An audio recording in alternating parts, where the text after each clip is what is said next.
I'm in Bray today for Motorboat and Yachting, looking at a couple of English Harbour 27 and 29s. Now, this is a boat that launched in 2014. It launched originally as a 27 and that remained in production, and that was designed for displacement inland use, and then the 29 was more of an offshore boat with modified hull and bigger engines. Now on the outside, the big difference between the two is the 29 has this extended bathing platform, although that was an option on the 27 as well. Other than that, cosmetically the two boats are identical, and they're a really neat bit of design. They were designed by Adam Greenwood, who is an ex-Fairline chap who set up this company to build these boats, and so the detailing on this is just superb wherever you look. So for example, if you look underneath here, you get things like these neat filler caps with the drains, so you don't get anything onto the decks. And even those drains, they don't come straight out here, they go down into a box and then out of the back, out of the way, so you don't get those skin fittings on the side of the boat. And you get areas like this where you've got this lovely embossed English Harbour 29 offshore. And if we head on round, really wide side decks and some neat details like the cleats are lovely. You can see them just up in the bow there, they're a really lovely shape. Nice flat foredeck for sunbathing, and even things like the wipers and the windscreen frame, really nicely done.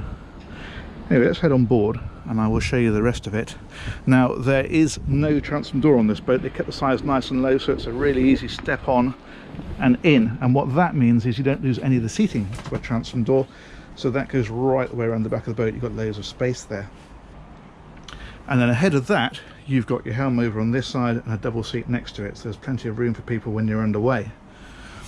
Now in terms of engine, well, if you opted for the 27, that was, as I say, more for inland use, for low speed use, so that has an nacelle drive unit, which is a skeg with a rudder behind it, and that is fitted with either a 35, 55 or 75 horsepower engine. If you went for the offshore, well then you got an outdrive, so that was geared much more for performance. That was fitted with D3 engines from 140 through to 220, although the vast majority got 200s or 220s. And with that engine, the hull is modified slightly, so the keel is much shorter, so it's a faster boat and it's good for speeds of over 20 knots flat out. Anyway, that's the motivation. Let's go and have a look inside and I'll show you what the interior looks like. You've got these offset steps that work very well, and the inside of this boat is just lovely. It's all bleached oak. It's like a beach house feel, which is exactly what they were going for, and masses of light in here.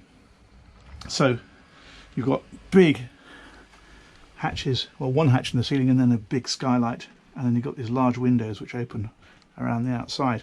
But it feels really classy, and there's some nice touches, like not just a hob, which is gas hob over here, but there's also a gas oven and grill down here as well, a decent sized fridge, and things like most boats have storage underneath the seats, but you have to lift the cushions off to get to them. With this one, they put drawers in the end, so these are really accessible.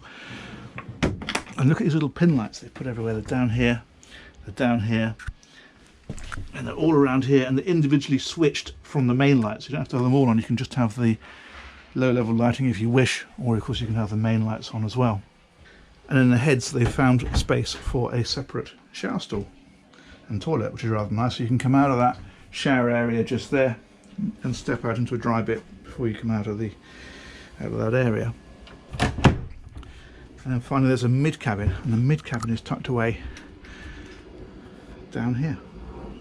So 2 single beds, but that will pull across to make into a double if you want it to. And another neat thing I found on this boat is the fact that there is space under the floor for the infill cushions, so you can convert this forward area, but you don't have cushions kicking around the boat when you're not using it. And even little details like you've got the switch panel down underneath here, and then you can lift the whole thing, and you've got bins concealed underneath as well. It's very, very clever little touches everywhere. Now the hull on this boat was designed by Andrew Wolstenholme. He does a lot of the sort of Hardies and Brooms and things like that. It's a semi-displacement, and there's 2 different versions. So the 27 gets a fairly deep keel for inland tracking, and then the 29, the offshore, gets a much lower profile keel, and that obviously helps the performance offshore. So the 2 versions, it's not just the configuration of the engine and the power, it's also the hull as well. But whichever way you go, you get this fabulous interior and all this attention to detail, and I have to say, I think it is a really lovely boat.